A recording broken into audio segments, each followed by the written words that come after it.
मुख्तार अंसारी के बेटे अब्बास अंसारी ने आज गाजीपुर जेल में ही ईद की नमाज पढ़ी। दोपहर बाद उसे मोहम्मदाबाद फाटक ले जाने की बात कही जा रही है। जिला जेल से लेकर फाटक उसके घर तक सुरक्षा का कड़ा पहरा है। मुख्तार के बड़े भाई अफजाल अंसारी ने कहा है कि ईद साल भर का त्यौहार है। अब्बास के फाटक आने से भीड़ ज्यादा हो जाती, इसीलिए हमने प्रशासन से जेल में ही नमाज पढ़ा लेने का निवेदन किया है।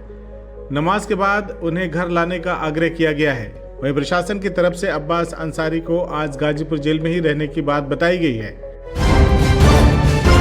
बीजेपी को राम मंदिर लहर के दम पर बम्पर जीत का भरोसा है, लेकिन सर्वे में सामने आया है कि असली मुद्दे कुछ और हैं। इन मुद्दों पर वोटिंग हुई तो बीजेपी परेशान हो सकती है। लोकसभा चुनाव 2024 से पहले किए गए सर्वे में सामने आया है कि आम चुनाव में देश की अर्थव्यवस्था से जुड़े मुद्दे अहम हैं। मतदाता इन्हीं मुद्दों पर वोटिंग कर सकते हैं। विपक्षी दल पहले से ही बेरोजगारी और महंगाई के मुद्दे उठा रहे हैं, लेकिन सत्ताधारी भारतीय जनता पार्टी को उम्मीद है कि राम मंदिर की लहर के चलते वो भारी बहुमत के साथ लगातार तीसरी बार सरकार बनाएगी। ऐसे में सर्वे बीजेपी के लिए परेशान करने वाला हो सकता है।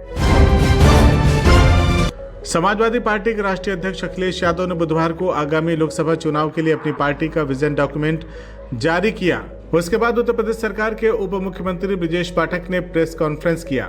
ब्रजेश पाठक ने अखिलेश यादव के विजन डॉक्यूमेंट पर जमकर निशाना साधा। कहा, मुझे समझ में नहीं आया कि जिस पार्टी का कोई विजन ही नहीं है वह जनता का विजन क्या देखेगी। समाजवादी पार्टी की दृष्टि और दृष्टिकोण में केवल परिवार की उन्नति और प्रगति ही सीमित है। सीएम योगी बुधवार को मेरठ पहुंचे, जहां उन्होंने मुख्तार अंसारी और अतीक अहमद का नाम लिए बिना ही निशाना साधा। सीएम ने कहा कि जिनकी गर्मी हम शांत कर चुके हैं उनको गर्म मत होने दीजिए। सबकी गर्मी शांत हो गई, वो सब काम से गए। जिन माफियाओं के नाम से देश में कर्फ्यू जैसा माहौल होता था, आज उनकी दुर्गति देश देख रहा है। योगी ने कहा कि सपा सरकार में एक दुर्दांत माफिया था।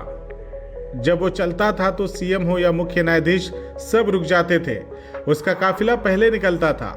जब हमने उस पर एक्शन लेकर रगड़कर कोर्ट के सामने पेश किया तो उसकी पैंट गीली हो गई। उत्तर प्रदेश के आजमगढ़ में बड़े एहतराम के साथ ईद की नमाज अदा कर ईद का त्यौहार धूमधाम से मनाया जा रहा है। एक माह के रमजान माह के पूरा होने के बाद पड़ने वाले ईद को लेकर मुस्लिम समाज के लोगों में काफी उत्साह रहता है।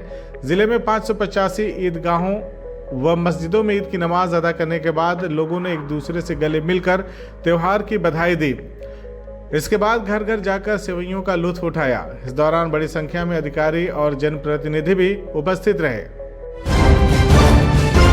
बादा जेल में बंद मुख्तार अंसारी की मौत 28 मार्च को रानी दुर्गावती मेडिकल कॉलेज में हो गई थी, जिसके बाद न्यायिक और मजिस्ट्रियल जांच के आदेश दिए गए थे। वहीं मुख्तार के परिजनों को भी अपना बयान देने के लिए एक चिट्ठी भेजी गई है।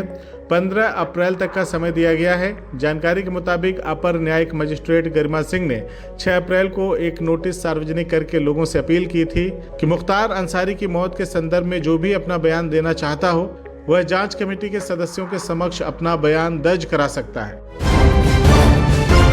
बहुजन समाज पार्टी ने इस बार एक बार फिर से सोशल इंजीनियरिंग की रणनीति को तैयार कर विरोधी दलों के लिए एक बड़ी चुनौती खड़ी कर दी है। बहुजन समाज पार्टी ने अभी तक अपने प्रत्याशियों में बड़ी संख्या में ब्राह्मण, मुस्लिम और क्षत्रिय उम्मीदवारों को उतारकर 2007 जैसी सोशल इंजीनियरिंग पर मजबूत दांव लगाया है। बहुजन समाज पार्टी की यह राजनीति कुछ सीटों पर इंडिया गठबंधन के साथ साथ कुछ सीटों पर एनडीए के लिए भी परेशानी का सबब बन सकती है। प्रधानमंत्री नरेंद्र मोदी गुरुवार को ऋषिकेश में चुनावी सभा करने पहुंचे। मंच पर डमरू बजाकर सभा में आई भीड़ का स्वागत किया और गढ़वाली भाषा में सभी को प्रणाम किया। प्रधानमंत्री मोदी ने कहा कि जब जब देश में कमजोर सरकारें रही हैं, दुश्मनों ने इसका फायदा उठाया। आतंकवाद ने अपने पैर पसारे हैं। आज मजबूत सरकार है, घर में घुसकर आतंकवादियों को मारती है। सलमान खान ने ईद के मौके पर अपनी अगली फिल्म सिकंदर की अनाउंसमेंट कर दी है। इस फिल्म को साउथ के मशहूर डायरेक्टर AR मुरुगदास डायरेक्ट करेंगे, जो इससे पहले गजनी, हॉलीडे और अकीरा जैसी हिंदी फिल्में डायरेक्ट कर चुके हैं। वहीं साजिद नडियावाला इसके प्रोड्यूसर होंगे। गुरुवार को ईद के खास मौके पर सलमान ने सोशल मीडिया के जरिए इस फिल्म की अनाउंसमेंट की है। उन्होंने एक पोस्ट शेयर करते हुए लिखा कि इस ईद बड़े मियाँ छोटे मियाँ और मैदान को देखो और अगली ईद सिकंदर से आकर मिलो। आप सभी को ईद मुबारक। लोकसभा चुनाव के लिए उत्तर प्रदेश की कैसरगंज लोकसभा निर्वाचन क्षेत्र से भारतीय जनता पार्टी के टिकट का इंतजार कर रहे सांसद बृजभूषण शरण सिंह को नोटिस मिली है। गोंडा जिलांतर्गत बीजेपी सांसद बृजभूषण शरण सिंह को नोटिस जारी की गई है। आरोप है कि उन्होंने चुनावी आचार संहिता और धारा 144 का उल्लंघन किया है। आरोप है कि सांसद ने बिना अनुमति के गाड़ियों का काफिला निकाला था। जगह जगह लोगों द्वारा भारी संख्या में एकत्रित होकर उनका स्वागत किया गया था।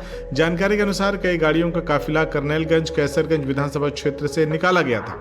CIB इंडिया न्यूज की सभी खबरों को देखने के लिए लाल रंग की बटन को दबाकर चैनल को सब्सक्राइब जरूर करें, घंटी जरूर दबाएं ताकि हमारी सभी खबरों के नोटिफिकेशंस आप तक पहुंचते रहें।